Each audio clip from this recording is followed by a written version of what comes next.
reminder. I tell you, the biggest part of hockey now, I don't think it's the X's and O's. I do think it's your mind. That's a readiness.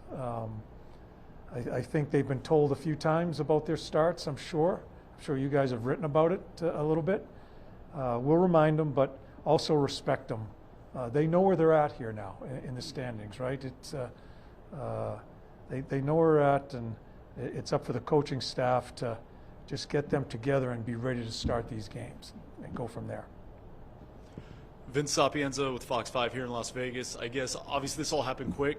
How quick was this in terms of your communication and getting here, and then your first interaction with the group as a whole? Any takeaways? Yeah, I'm not going to go through the whole timeline of it. A guy lost his job, right? And Butchie, I know him well, a family. We're going to move forward. I felt I needed to reach out to him last night. We had a good conversation, and that's where it stops for me.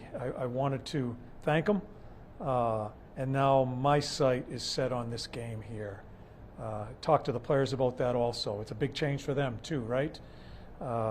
We just want to move forward here with kind of a really crazy situation with only 8 games left. So we need to start thinking ahead and just take this day here against Vancouver and move to the next one. Hey, John, Gary Lawless from the Golden Knights. You have a lot of experience.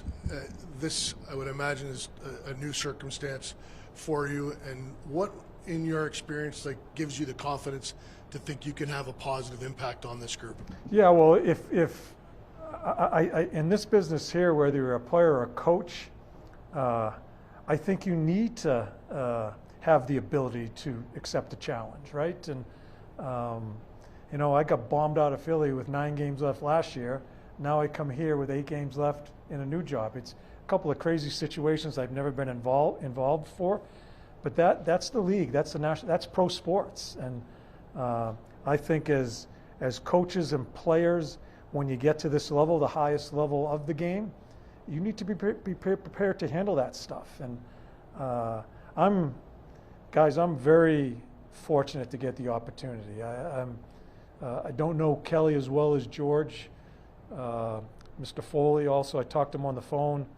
I'm very fortunate to get the opportunity to work with this managers group and players, because the organization is so well respected, and I don't want to let them down. I'm going to prepare myself each and every day to be the best I can be, the best version of me to help the team. But I think the important thing is that we need to do it together, and looking forward to the challenge. John, Dave Gosher with the Golden Knights. I'm curious about your last month. You win the gold behind the bench. As a member of the staff. That was a blast. With the U.S. Yeah, sure, that was fun. A blast. But then you go back home. Was there still this burning desire? Hey, I'd like to, if the right situation arose, to be a coach again. Yeah, I know some things are out there. I've never wanted to stop coaching. I love coaching in Philly. That caught me off guard a little bit when that happened, and love the players. I follow the team. Just because you lose your job, you still have relationships with the players. So, I've been in the league long enough. I don't have an agent. I'm not out there chatting it up and trying to find jobs. 2 grandkids, got involved with my family a little bit, that you very rarely get to do when you're in this business. And so I jumped on that opportunity. And if something happened, something happened. If something didn't, I've been blessed to be in this league as long as I have. And this came up, and I said, I'm in.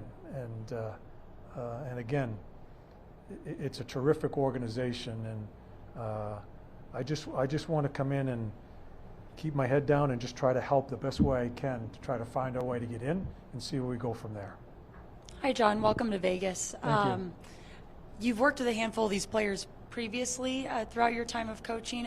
What are your conversations been like with them, and how has it already helped you acclimate to Las Vegas? Yeah, well, what I hope it helps is their conversations with other players that don't know me, that are in this locker room here. Always great to see. I saw Carter, who played so good for me in Philly, and saw Bill Carlson, just some of the guys. It's always great to see them. So I've been swimming upstream here a little bit, trying to find our way. It's been very busy meeting everybody here today. Haven't had a chance to sit down with all of them. But I think when players, when a new coach comes in and some players have played for him before, I think the questions from other players to them are the important ones. So I think sometimes there's perception, then there's reality of the people. I hope they get the information, and I was very frank with them this morning how I was going to approach it in just a short window of playing games and who I am, and we'll see where it goes. Darren Millard, Golden Knights. Tonight, the challenges more specifically, from tactically to knowing names and numbers and line changes on the bench. What's that going to be like? Tactically, we've already gone over just a couple of things, just so I could get that in their head and see. I'm not going to change what I said, but there was a couple things I wanted to, and I just wanted to see if they feel good doing that. So I did it this morning, and they'll come to me tonight and say, you know what, just not. Maybe we need to practice it, or something like that. So I wanted to give them some information, but my biggest thing, I'm a little concerned about the names, and I've been in my office writing down the lines. I've written them down 4 times or so, just so I have a pretty good idea what the lines are. But the power play units, the penalty killing, I talked to Johnny on the penalty killing. I really have leaned on the coaching staff. They basically have put the lineup in tonight for tonight's game for me, based on how the team's been playing since in the past few games. So it'll come back quickly, I think. But I'll be doing a lot of some of the game I won't see because I'm trying to figure out who's on the bench and who's up next. But it always happens that way. But that'll get smoothed out quickly. The tactical part, it's a great question, because I do not want to change a lot. My change is, and like I said, points of emphasis is mindset. I just want to I want to see just a hardness. And when you talk about hardness, that's not body checking, that's not fighting. That's a general term where there's so many headings underneath that, and it comes through mindset. That's what I want to coach, because they've been a pretty successful team here for years. I know it's been a bit of a struggle this year, but we still have a lot of faith that we can find our way. If I may, I probably should follow up on the Olympics. Last time we were behind the bench, it was pretty awesome, evidently. Yeah. What was your main takeaway from a huge moment to be part of that with USA Hockey? With USA Hockey, that was, it was Canada too, right? So it was pretty good, and Canada kind of had its way with US and in the 4 nations. Great goaltending. We've got to speak about that. And Hellebuck played unbelievable. It's hard to describe because it's such a great tournament with some of the greatest players around, and then to win it in overtime, it ends so quickly. It's crazy. I'm getting goosebumps talking about it now, but great group of guys. The biggest take I take out of that, and this is what I love about our athletes in our game, is you have all those stars. I'll speak for our team. We have all those stars in our team that are used to playing the big minutes, right? Over the boards for the power play, over the boards for the penalty kill, regular shift, last minute. They had to accept roles, right? Because we can't divvy it out. You're going to lose some ice time. You're going to lose, and that you need to accept your role. I think Mike Sullivan did a great job in explaining the roles, and I watched that team accept their roles, and I think that's one of the most important parts of Olympic hockey, is becoming a team as quickly as you can, because you don't have a lot of time. I thought we did a really good job of that, and we found a way. We had some great goaltending to keep us in the game, and then we found a way at the end. So, and I thought the celebration was one of the greatest celebrations I've seen a hockey team have. To sit back and watch them act like fools and little kids, it was cool. It was really cool. Coach Chris Matthews with CBS here in town. You've had a quarter of a century to build a pretty impressive resume, and some really cool viral clips on social media and Yeah, YouTube. yeah. What's kind of your style when you look at some of those fun clips? Do you kind of chuckle inside a little bit? Listen, I've made a lot of mistakes along the way. I answer questions. I'm going to answer them honestly. I'm not saying I'm the greatest guy in the world after games, because you're in the fight with the players, and you guys need us out here 10 minutes after the game, which is insane, because we're still amped up, and I'm going to try to answer your questions as honestly as I can. Sometimes emotion gets in the way. It's a good thing. It's a bad thing, right? We all make some mistakes doing it. I'm going to do the best I can for you guys, and I'll never lie to you. You might not get some information from me along the way where I think it's important to stay in the room, but I hope I treat you fairly and with respect, and I'm sure I'll make some mistakes along the way.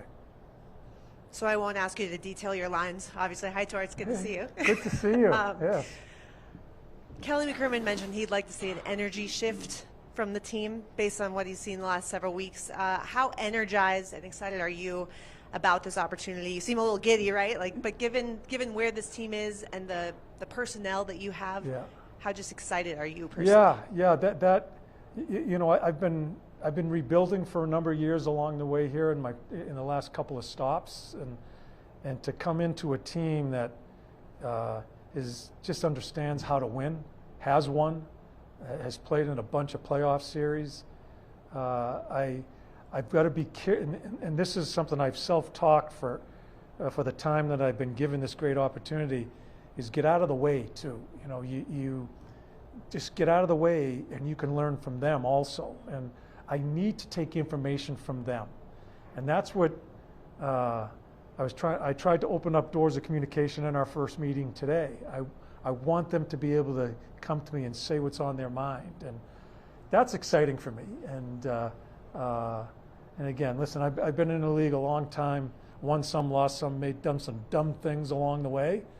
To get an opportunity in this point of my career to come here, are you kidding me? So I'm going to try to do the best I can, and I just want to help. That's what I told the boys today. We're going to do it together. A good man lost his job. That affects these guys. Don't think it doesn't. We've got good people in our game. They feel for Butchie too, and so we got to try to make it stand here. And so I'm anxious to be part of it with them. Last call for questions, guys. Next we'll go back to Danny. Finish up with Jesse. You mentioned Carter. Obviously, he's getting close. How many kids? 2. Okay. Sorry. No, you're fine. You mentioned Carter. Obviously, he's getting closer to a return. That'll give you 3 goalies to work with in the rotation. What has been your take on the goaltending right now, and I guess conversations with Sean as far as either deploying all 3, or do you see Aiden getting a lion's share, or how do you see that happening? Yeah, Berkey and I haven't gotten into when I got on the plane yesterday, I couldn't get through on his phone, so we were kind of texting with one another, and haven't really gotten to a long conversation about that. 3 goalies, it's a tricky thing to do, especially at the end of the year when you're really trying to figure out, hoping you get in, and getting your team basically trying to get in and also be ready to play in the playoffs. I've had just one really short conversation with the medical people on Carter, progressing the right way. So as this whirlwind and bringing it to this game, when we don't play until Thursday, those are a lot of things I've got to talk to a lot of people around here about. So not to evade your question, I just don't have much information. Hopefully after this game tonight, I'll be able to sit down and get to a number of people in this building and try to figure some things out. Last one for John. Hi, John. Jesse Granger with The Athletic. I know the Olympics is a short tournament, not a lot of practices, but did you build a relationship with Eichel at all, and how excited are you to coach? Yeah, he's a beauty. Yeah, I got a chance with him in 4 Nations, and now the Olympics. You know what? I'll tell you, up close and watching him 4 Nations every day for a couple of weeks, the Olympics, he has turned into a player. And I watched him in Buffalo, and some of the stuff, and he was younger and all that, but some of the stuff that I thought he was doing, he's changed. He's a full 200-foot player.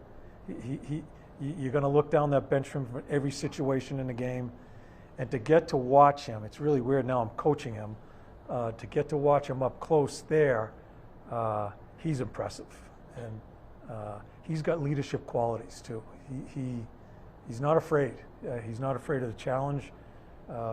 He's not afraid to try to make a difference, and is always looking over his shoulder wanting to get back on the ice. So I'm anxious to get to know him better. I really don't know him that well, you know, and I was not the head coach of those tournaments, so you get to know him at a different level.